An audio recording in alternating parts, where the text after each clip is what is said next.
Por gentileza, abra a sua Bíblia na segunda carta de Paulo a Timóteo, capítulo 4, verso de número 20. Segunda carta de Paulo a Timóteo, capítulo 4, verso de número 20.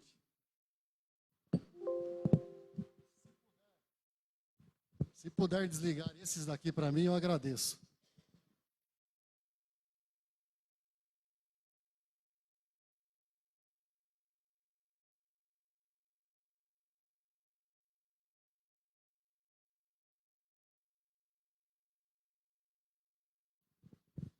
Vai ficar ruim para vocês aí?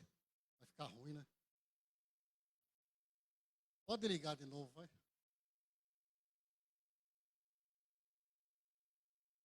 Pode ligar.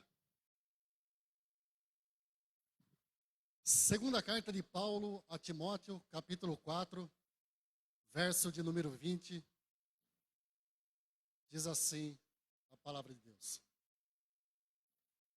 A Trófimo, parte B do versículo. A Trófimo, deixei doente em Mileto. A Trófimo, deixei doente em Mileto. Senhor, fala conosco através da tua palavra. Ministra aos nossos corações, Senhor. Fala aquilo que está no teu coração e não aquilo que nós queremos ouvir, em nome de Jesus. Trófimo, um bom nome para quem está pensando em ter filhos. Se você está pensando em ter filhos, eu já te dou uma sugestão, Trófimo. Nome bacana. Quem sabe? Eu ia colocar uma vez o nome na minha filha mais nova de Rífica, mas teve alguns impedimentos que não foi possível colocar. Graças a Deus, em nome de Jesus. A Trófimo deixei doente em Mileto. Eu quero meditar nessa noite no tema, o dilema humano diante do propósito de Deus. Paulo, escrevendo a sua última carta em tom de despedida, ele faz menção a esse discípulo que muito provavelmente era de Éfeso, seu companheiro de ministério, um homem que estava lado a lado com Paulo nas viagens missionárias. E Trófimo, ele é citado apenas 3 vezes na Bíblia, outras 2 vezes além dessa que eu acabei de ler. Ou seja, é uma breve menção, uma breve nota. Nós quase não sabemos absolutamente nada sobre Trófimo. As outras 2 vezes em que Trófimo é citado no Novo Testamento está em Atos capítulo 20, versículo de número 4, e também em Atos capítulo 21, verso de número 29. O significado do nome Trófimo é muito interessante. Trófimo significa aquele que recebe sustento. E isso descreve bem o tom daquilo que eu pretendo transmitir nessa noite. Essa frase aparentemente simples, dita por Paulo, carrega imagens, carrega camadas muito profundas, com significados muito profundos, que numa leitura assim, superficial, nós não conseguimos discernir, nós não conseguimos olhar, nós não conseguimos pensar, nós não conseguimos captar as lições profundas que essa simples frase nos traz.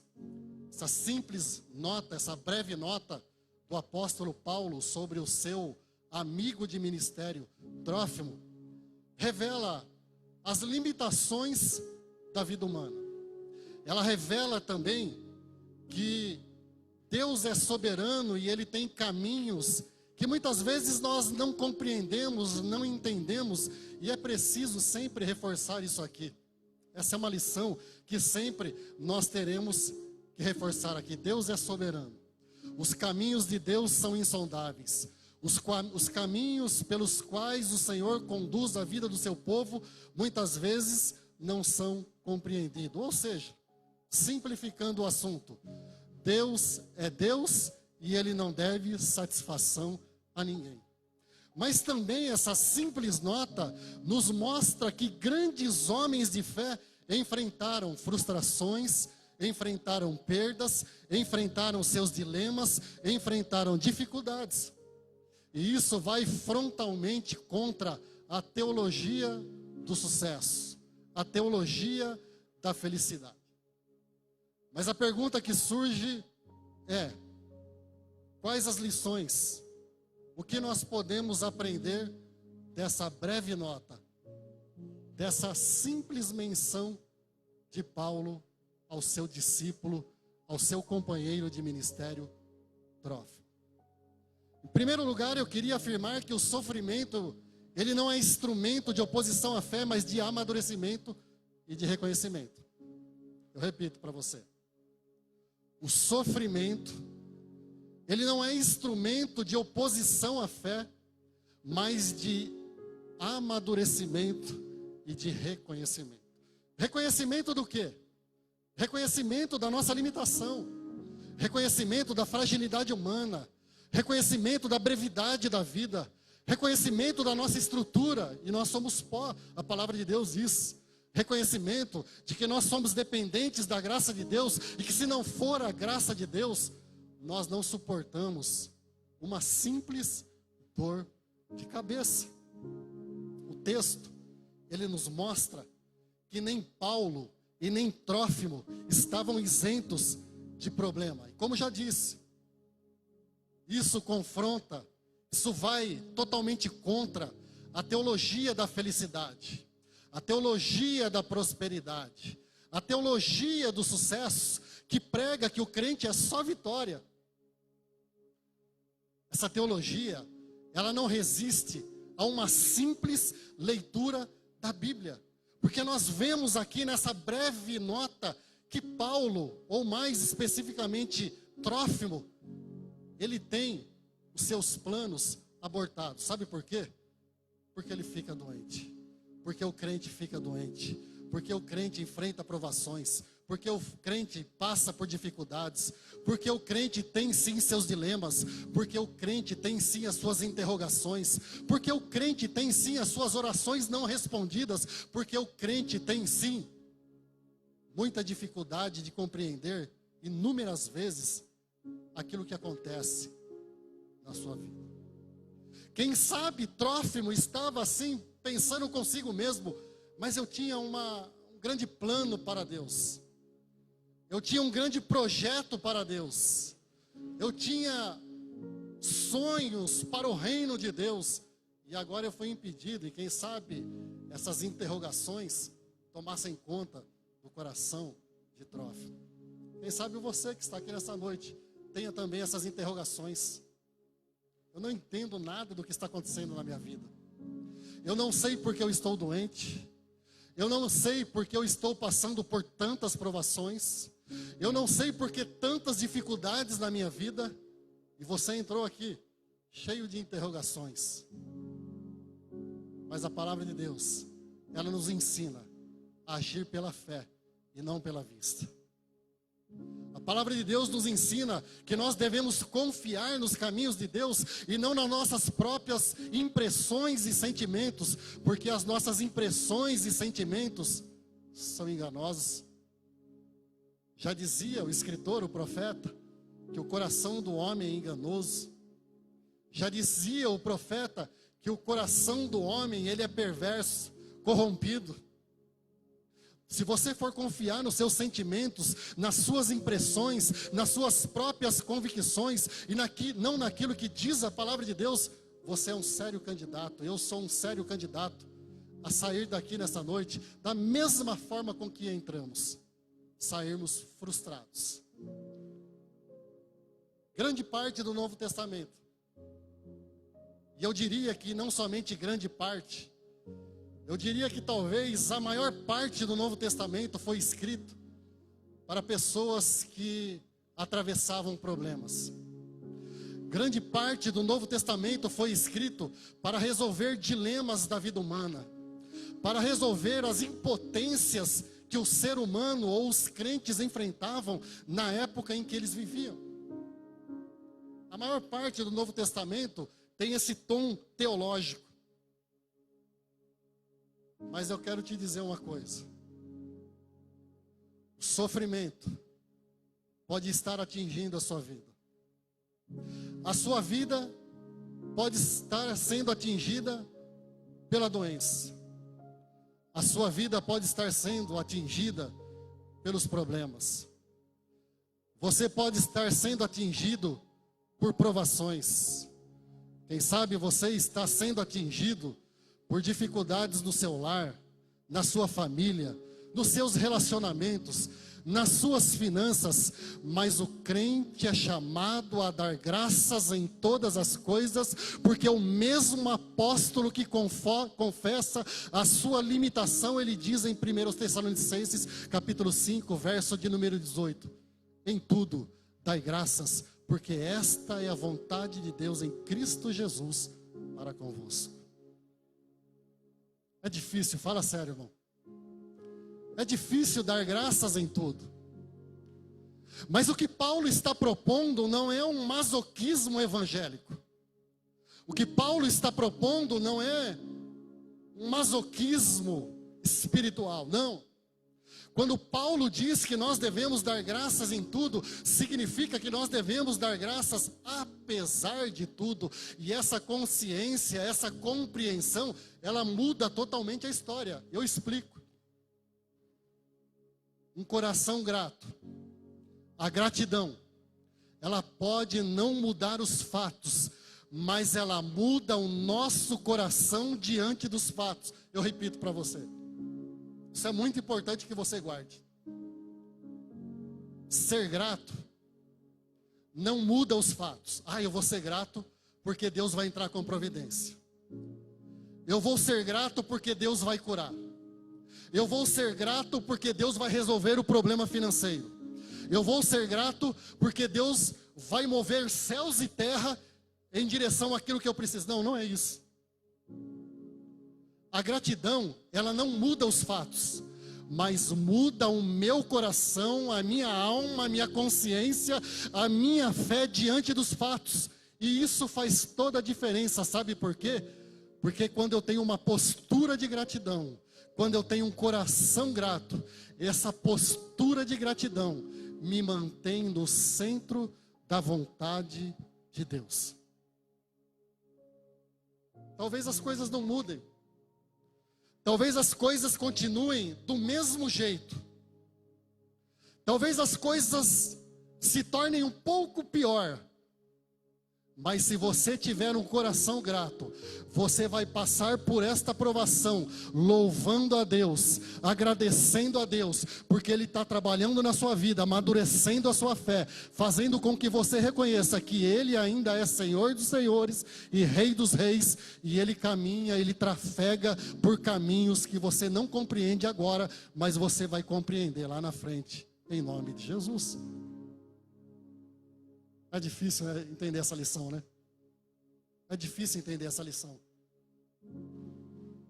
Mas Jó, diante das piores notícias, Jó, diante das notícias mais macabras, o Jó confessou assim: o Senhor deu, o Senhor tomou, bendito seja o nome do Senhor. Ô irmão, não é qualquer um que diz isso.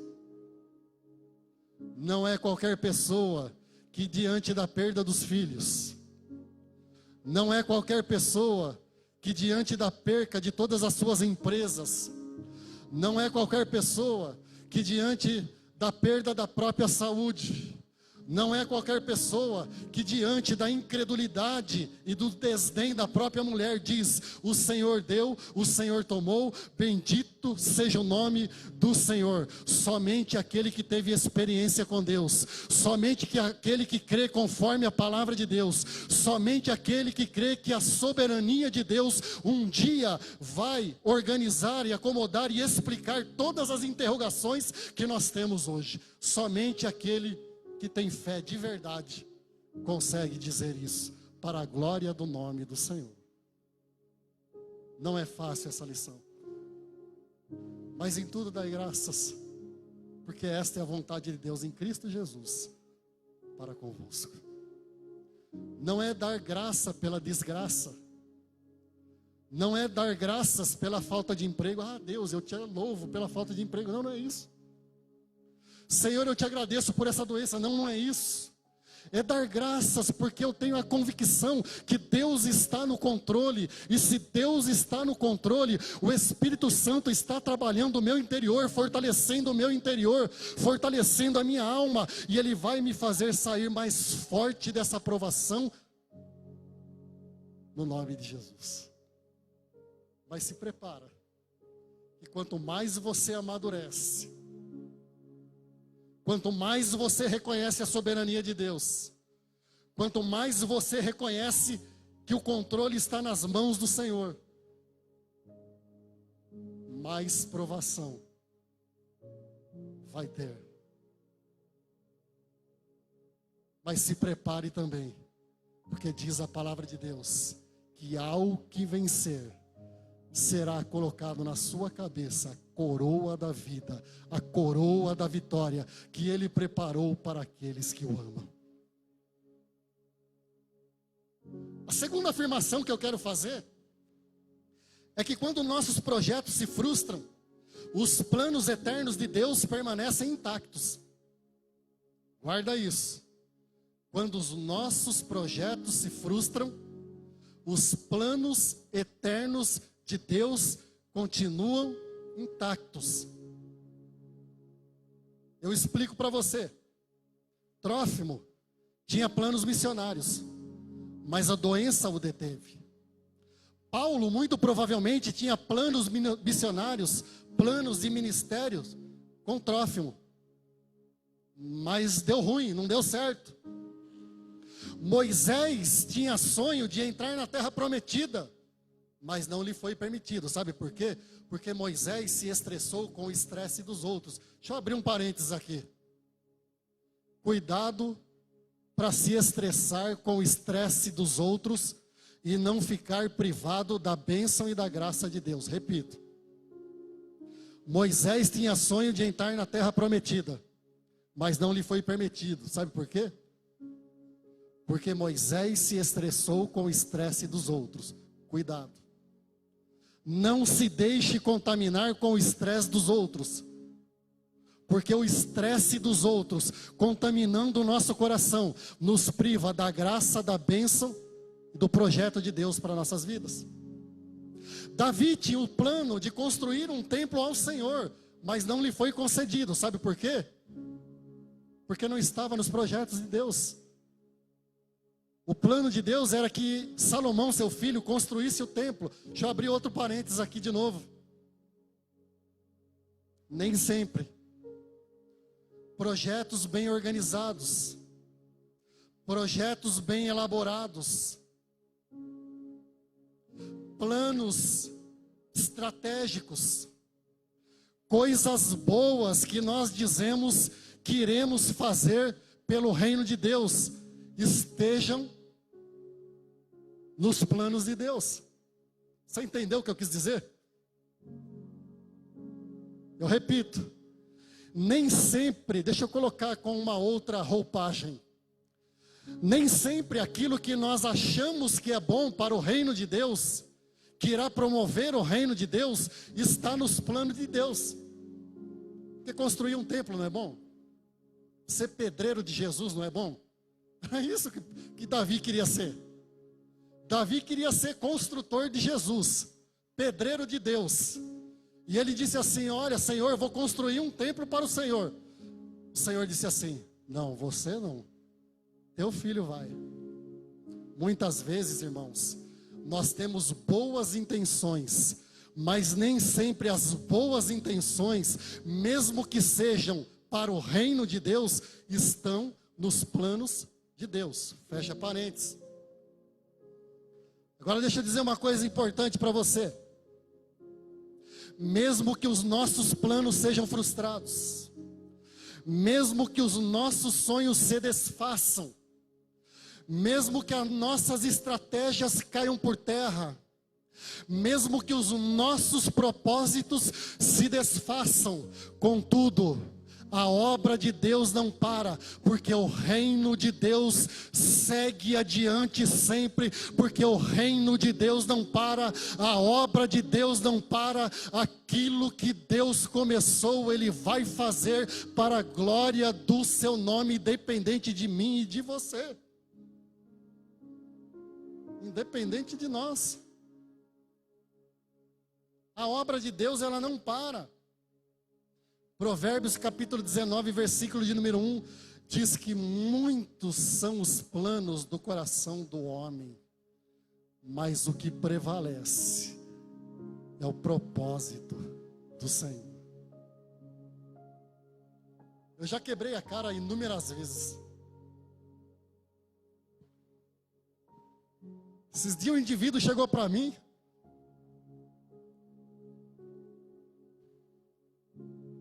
um arquivo de PowerPoint, diz assim: analisa isso daí, vê o que você acha. Quero trabalhar para o reino de Deus. E eu achei a coisa mais linda. PowerPoint assim, muito bem desenhado, muito bem construído, umas estratégias assim um pouco mirabolantes, diga-se de passagem. Mas uma coisa assim, focada no reino de Deus, uma coisa assim, que iria viabilizar o reino de Deus. Só que olha só, que coisa intrigante.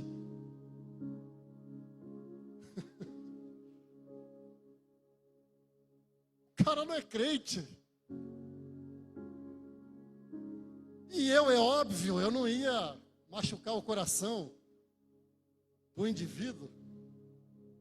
Não falei nada, mas dentro de mim eu pensei, mas meu Deus, como que pode? O indivíduo, sabe, Senhor. Mas isso acontece dentro da igreja.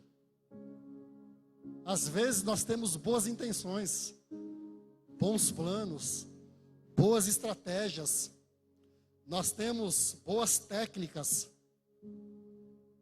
mas às vezes não está nos planos de Deus. Ah, meu irmão, mas deixa eu te dizer uma verdade também.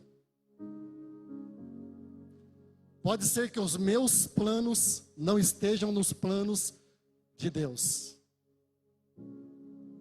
Mas se o meu coração estiver nos planos de Deus, como cantava Ludmila Ferber, os sonhos de Deus jamais, jamais, jamais, jamais, jamais vão morrer.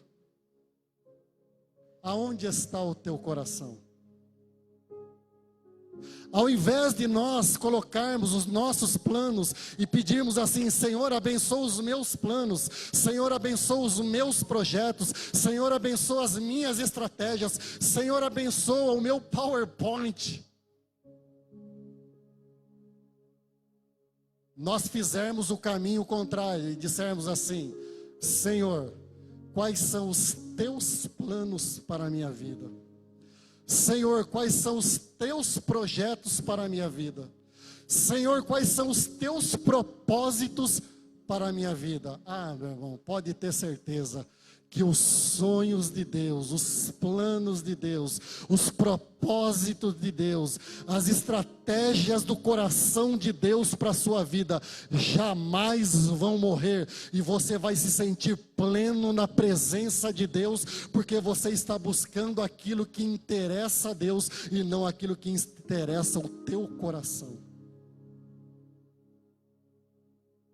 Nem sempre coisas boas estão no projeto de Deus, ainda que os nossos projetos se frustrem, os planos eternos de Deus continuam intactos. Mas eu faço ainda uma terceira afirmação: a vulnerabilidade humana não diminui a glória de Deus. Repito, a vulnerabilidade humana não diminui a glória de Deus. Sabe por quê? Porque Ele continua sendo o Senhor. Ele continua com o controle nas suas mãos. A minha impotência, a minha fragilidade, as minhas debilidades, as minhas limitações, os meus fracassos não diminuem a glória de Deus. Eu explico para você. Olha só que coisa curiosa, para não dizer intrigante. O Paulo, que já havia curado enfermos. O Paulo, que em Atos capítulo 28, cura o pai de Públio. O Paulo, que no livro de Atos, levavam lenços e aventais, pedaços, retalhos. E esses retalhos, esses pedaços, curavam os enfermos. Esse mesmo Paulo, ele admite a sua impotência, a sua limitação, a sua fragilidade, a sua vulnerabilidade, a sua incapacidade de curar Trófimo, uma peça importante no seu ministério. O mesmo Paulo que o livro de Atos narra que fez milagres assombrosos. Agora esse mesmo Paulo, ele confessa que não pôde curar a Trófimo. Esse mesmo Paulo, ele reconhece a sua impotência, a sua vulnerabilidade, a sua limitação, a sua incapacidade, a sua impotência. Quando ele confessa em 1 Tessalonicenses 2,18, que o próprio Satanás se opôs a ele. Satanás se opôs a ele. Esse mesmo Paulo, ele confessa a sua impotência, a sua vulnerabilidade, a sua limitação, a sua fragilidade, a sua dificuldade de resolver o problema de Trófimo. Esse mesmo Paulo, ele confessa que o próprio Espírito Santo o impediu de pregar o Evangelho na Ásia. Irmão, dorme nesse barulho. O próprio Espírito Santo impediu Paulo de seguir com os seus projetos. Mas sabe o que eu acho lindo em tudo isso? Que o texto bíblico, ele deixa transparecer a humanidade ou a humanização de Paulo, porque Paulo era perseguidor da igreja. Paulo tinha cartas para perseguir a igreja. E agora o texto, ele mostra essa humanização do apóstolo, mostra a sua fragilidade. Esse texto, ele é transparente, porque ele mostra um apóstolo Paulo sem máscara, mostrando as suas fragilidades, mostrando a sua impotência, as suas limitações. Irmão, deixa eu dizer uma coisa aqui séria para você. Nós precisamos de mais espaço nas nossas reuniões para compartilhar as nossas impotências, as nossas fragilidades, as nossas limitações, os nossos fracassos, as nossas dificuldades, os nossos sofrimentos, as nossas debilidades. Nós precisamos de mais espaço para isso e menos espaço para arrotar as nossas façanhas.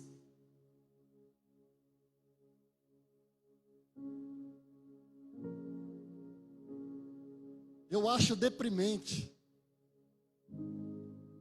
Eu acho deprimente ligar a televisão num certo canal lá e escutar alguns testemunhos do tipo: eu era falido, agora eu sou empresário. Eu tinha um 147, agora tenho uma BMW 320i. Eu era isso e aquilo, e agora eu estou no hype. Estou no topo, agora eu sou o top. Antes eu tomava chá. Irmão, pelo amor de Deus. Antes eu tomava chá em outras denominações. Você já escutou isso na televisão? Mas eu precisava de um remédio forte. Aqui resolve. Irmão, Dá licença, pelo amor de Deus. Fala sério. Não é o lugar, é a sua intimidade com Deus. Não é uma boa pregação, não é uma boa argumentação, é a sua relação com o Espírito Santo. Não é um bom louvor, não é um bom aparato religioso que vai mudar a sua vida. É a sua vida com Deus, é a sua intimidade com Deus, é a sua busca de Deus, é a sua relação com o Espírito Santo que vai mudar o seu interior, que vai fazer da sua vulnerabilidade, que vai fazer da sua fé na fraqueza a força que você precisa para sair vitorioso em nome de Jesus. Não é o lugar, pelo amor de Deus, sai dessa, meu irmão. Se fosse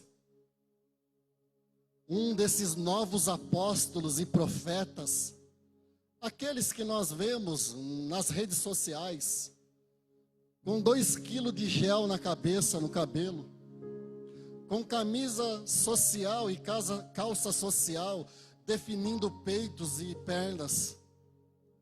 Aquele tipo de apóstolo e profeta, nada contra isso. O André está aqui, eu sou totalmente a favor, que se faça exercício meu. Aliás, eu estou fazendo. Já percebeu que eu afinei, né? Segui o conselho do André. Só estou aqui descrevendo um tipo, uma caricatura de apóstolo, que não é profeta, coisa nenhuma. Mas se fosse esses novos apóstolos, essa caricatura de apóstolo, de cabelo duro de tanto gel, de camisa social e calça social apertada e sapato sem meia. Tem alguém aqui desse jeito hoje? Nós vamos excomungar agora. Pelo amor de Deus. Mas se fosse esse tipo de apóstolo e de profeta dos nossos dias, eles diriam assim para Paulo: Paulo, você perdeu o juízo, vem cá, vamos conversar. Combina com Trófimo, Paulo, combina com Trófimo para ele dar um testemunho no próximo culto e dizer assim que foi curado.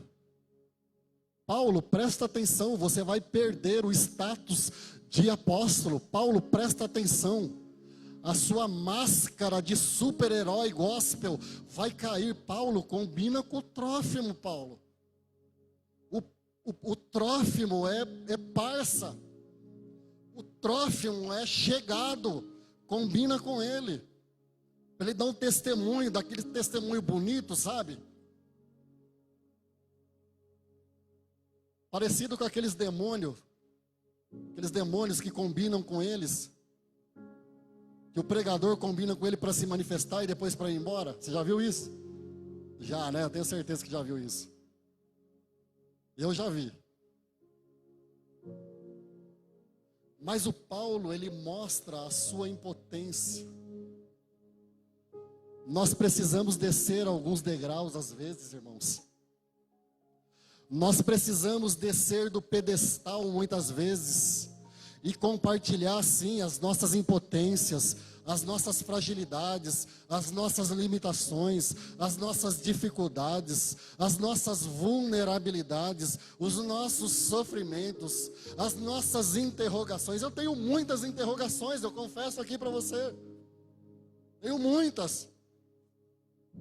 Mas nós precisamos mostrar a nossa fragilidade, porque diz a palavra de Deus, aliás, o próprio Paulo diz que quando ele estava fraco, aí é que ele estava forte. Sabe por quê? Porque a graça de Deus nos basta, a graça de Deus nos fortalece, a graça de Deus nos renova, a graça de Deus nos coloca em pé, a graça de Deus nos abençoa. Agora, se você quiser colocar a máscara de super-herói e não compartilhar a tua fragilidade, a tua impotência, a tua dificuldade, pode ter certeza, meu irmão, que provavelmente, muito provavelmente, nada vai mudar. Mas quando eu chego diante do Senhor e da igreja do Senhor, que é corpo, e compartilho as minhas dificuldades, você pode ter certeza que a graça de Deus vai vir sobre a sua vida e você vai ser renovado, você vai ser abençoado, você vai ser fortalecido. Essa provação, você vai conseguir passar por ela. Talvez ela não se resolva do jeito que você espera. Talvez Deus venha com uma solução totalmente ao contrário daquilo que você imagina, mas você vai ser mudado diante dessa provação. O seu coração e a sua alma vai sair diferente diante dessa dificuldade e o nome do Senhor vai ser glorificado. Deixa eu dizer uma coisa para você. As nossas aparentes derrotas, elas podem se tornar vitórias poderosas de Deus. Repito, as nossas derrotas, fracasso, impotência, limitação, dificuldade podem se tornar vitórias poderosas de Deus. O Paulo confessa isso em Filipenses capítulo 1. Sabe o que o Paulo diz em Filipenses capítulo de número 1? Que as minhas prisões contribuíram para o avanço do Evangelho. Aleluia, que coisa linda. Não é sobre mim, é sobre o reino de Deus. Não é sobre você, é sobre a glória de Deus. Não é sobre nós, é sobre o poder de Deus. Não tem nada a ver conosco. Talvez você entrou aqui nesta noite fragilizado. Oh, meu irmão, em nome de Jesus, saia diferente. Saia com a sua alma transformada. Saia com o seu coração cheio da palavra de Deus. Porque na sua derrota, o nome do Senhor vai ser glorificado. Não é sobre nós. É sobre Ele, porque dele, por Ele e para Ele, somente para Ele, são todas as coisas. Glória, pois, a Ele, somente a Ele, porque tudo vem dEle, porque tudo retorna para Ele, porque tudo tem origem nele, porque tudo é para louvor do Seu nome. Não é a nosso respeito, é sobre Ele. E eu encerro fazendo a minha última afirmação. Toda dor tem prazo de validade determinado, mas a esperança em Cristo é eterna. Toda dor tem prazo de validade determinado, mas a esperança em Cristo é eterna. Eu explico para você. Eu explico o que eu quero dizer. Porque o Paulo, ele deixou o Trófimo em Mileto. Só que Mileto não é o destino final. Mileto é um lugar de passagem. Mileto é um lugar de reflexão. Mileto é um lugar de silêncio. Mileto é um lugar de sofrimento, sim. Mileto é um lugar de ressignificação. Mileto é um lugar de reorganização de algumas convicções que temos dentro de nós. Mileto é um lugar de reordenação de alguns sentimentos que estão dentro de nós. Mileto é lugar de dor, mas Mileto não é a última estação. A dor que você está sentindo não é o destino final. A provação pela qual você está passando não é o destino final. A sua impotência, a sua fragilidade, a sua vulnerabilidade, as suas dificuldades, as suas limitações, as suas frustrações, as suas decepções não são o destino final. Sabe por quê? Porque o destino final, Apocalipse capítulo 21, versículo de número 4, nos mostra, nos revela. O nosso destino final é a Nova Jerusalém. E Apocalipse capítulo 1, versículo de número 4 diz que ali já não haverá mais dor, já não haverá mais pranto, já não haverá mais clamor, porque todas as coisas são passadas, todas as coisas ficaram para trás. Mileto não é o destino final. Está doendo? Você está sofrendo? Você está pensando até em desistir? Mas é em Mileto que Deus quer tratar com a sua vida. É em Mileto que Deus quer reorganizar algumas coisas dentro da tua alma e do teu coração. É em Mileto que o nome do Senhor vai ser glorificado. É em Mileto que os teus sonhos talvez se frustrem, mas que os planos eternos de Deus vão ser concluídos para a glória do nome dEle. É em Mileto que a tua fé vai ser amadurecida.